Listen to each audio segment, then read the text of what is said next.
Hello everyone, welcome. We're here today to celebrate something really special, the marriage of Pat and Julia. As a reminder, this is a phone-free event, so there will be plenty of time for photos after the ceremony, so just keep them on silent. We're gathered here to support this happy couple in marriage, and are so grateful you could all join us here today at this very exclusive event. We'd like to give a special thank you to those traveling from out of state, including from Virginia, Colorado, New York, Minnesota, Massachusetts, and Maryland. As we begin, we'd like to acknowledge Julia's grandmother, Joan Wesson, who was unable to travel at this time, but provided Julia with the headband she's wearing today from her wedding in 1955. The couple would also like to take a moment to honor those who are no longer able to be here physically, but who remain in their hearts and minds. Sam Friedman, Elder Friedman, Uncle Ken Friedman, Neville Weston, George Stone, Joyce Stone, and Clifford Larson. We call upon the spirits of these loved ones to join us here today. We also invite the spirits of all of those we've known and lost in this life to join us. And now a moment of silent remembrance.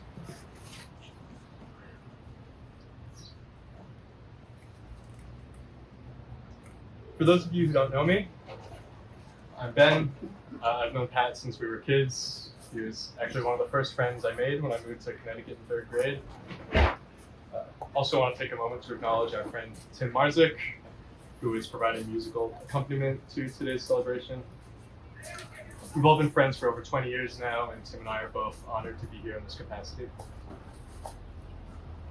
Pat, Tim, and I have been in multiple bands over the years, and being in a band together is a lot like being in a relationship.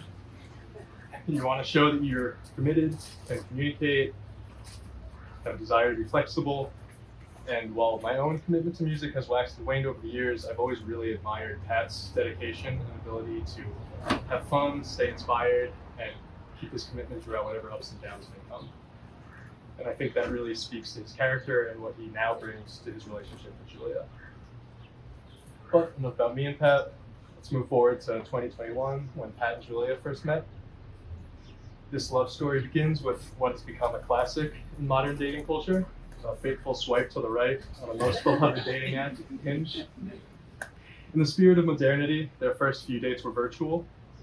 Julia was without a car at the time, a fact that she decided was something of a need-to-know basis, and Pat did not yet need to know. She was also doing a lot of traveling to Colorado and LA at the time, which led Pat to anxiously conclude after 2 virtual dates that this girl was just going to move out west and never speak to me again. Thankfully, that fear did not come to fruition, and after a few virtual dates, they were finally able to meet in person. The first date featured pouring rain and sushi, which is now one of their traditions. When they met, both Pat and Julia were in transitional phases of their lives, each a bit self-conscious about being between employment. Pat was pursuing a master's degree with multiple part-time jobs. Julia had made a full-time job out of finding employment in the entertainment industry during and directly after COVID, which is no easy task in a time of great uncertainty. But they never pressured each other to be anything other than themselves. Instead, they supported each other completely, and together they experienced what they lovingly refer to as their glow up, cultivating the stable, happy life that they now have. They accomplished their respective goals together. They created a life together. This was achieved through hard work, unwavering dedication, love, commitment, and believing in one another's resolve and competence. Julia shared that Pat inspired her to venture out more and explore Connecticut. Through Pat, she experienced the local music scene, impressed with how they couldn't go anywhere without someone recognizing her local celebrity boyfriend. Pat learned the value of slowing down, appreciating Julia's calm and grounding presence. Pat describes Julia's role in his life in one sentence: "She is my peace and she is my inspiration." They each had their own process of realization that this relationship was special. For Julia, it came one day at the beach, watching Pat carefully escort a distressed crab from the middle of the beach back to the water. Pat described his realization as a series of moments when she'd known him better than he knew himself. She could tell him when he was burning himself out, neglecting to give himself downtime to recharge. She'd know exactly how to make him laugh and know exactly when he needed to laugh. When she would travel for days, he wouldn't feel right until she was back. Pat described that this was the moment when he knew he was an addict. But part of him was missing without Julia there by his side, and he didn't feel right without her. At this moment, he knew she was the way. Eventually, the big moment came. One night in the living room, Pat, quite anxious, got off the couch on one knee and blurted out, almost screaming, "Will you marry me?" Their journey together has been defined by that certainty of knowing they're exactly where they belong.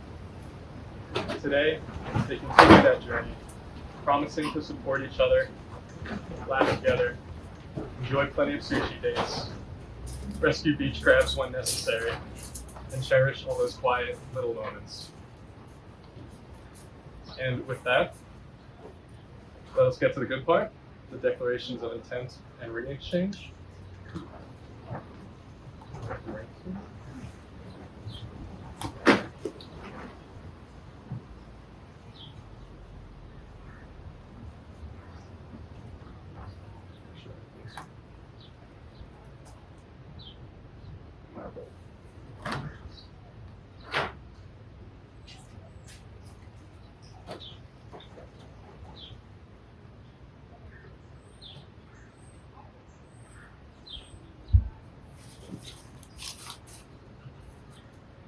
Pat and Julia will now exchange rings as a symbol of the promise made here today and of their ongoing commitment to each other.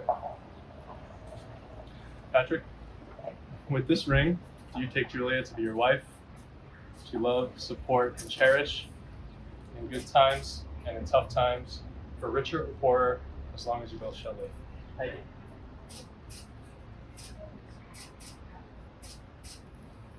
do. Julia, with this ring, do you take Patrick to be your husband, to love, support, and cherish in good times and in tough times, for richer or poorer, as long as you both shall live? I do. Now for one final portion of the ceremony, the breaking of the glass. In Jewish tradition, this signifies that the couple has been successfully wed and that the party celebrating their nuptials is about to begin. For some couples, the breaking of the glass can serve as a symbol of breaking down barriers. The only cure to a fractured and broken thing is to unite and build anew together. Couples may also choose to view the broken glass as a reminder that no matter the struggles they will face in their life together, they can rebuild whatever breaks into something stronger, lasting, and new. The broken glass is a reminder that once the glass is broken, it cannot be remade. A new chapter in life has officially begun. I invite you all to participate in saying the traditional Yiddish blessing with me once the glass has been broken. Mazel tov. And so with that, you guys ready?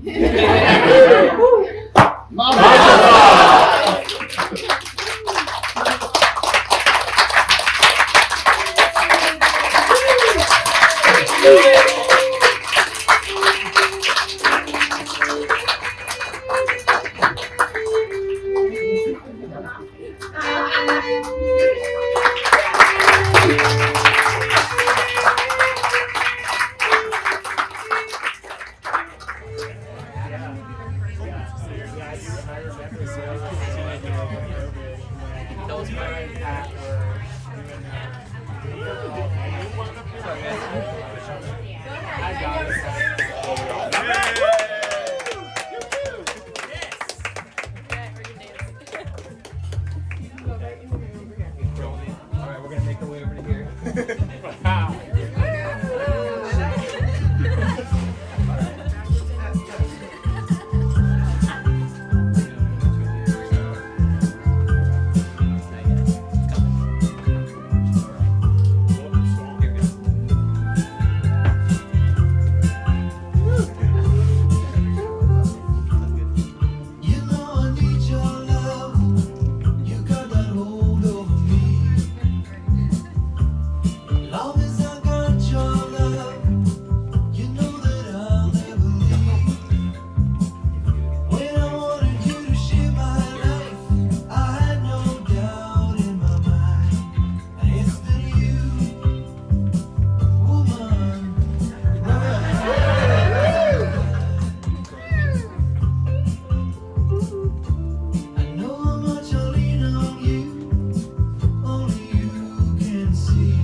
You're so cute. Look at They that. are cute. Still, just a sec.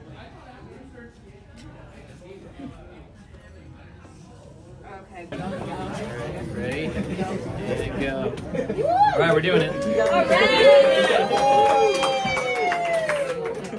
Goose! Alright, just one at a time. Alright. That keeps bad. Are you sure? You wanna do it with me? Yeah. I don't think I do. Oh, I see what you're saying. Alright, can you plate it? There we go. Nailed it. Alright. That is yours. Just when you smash it in his face. Oh, feed it to me.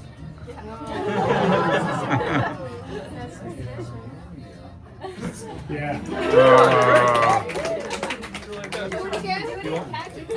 You want some? Do it slow. I'm smaller. You want smaller? Stab it. Okay.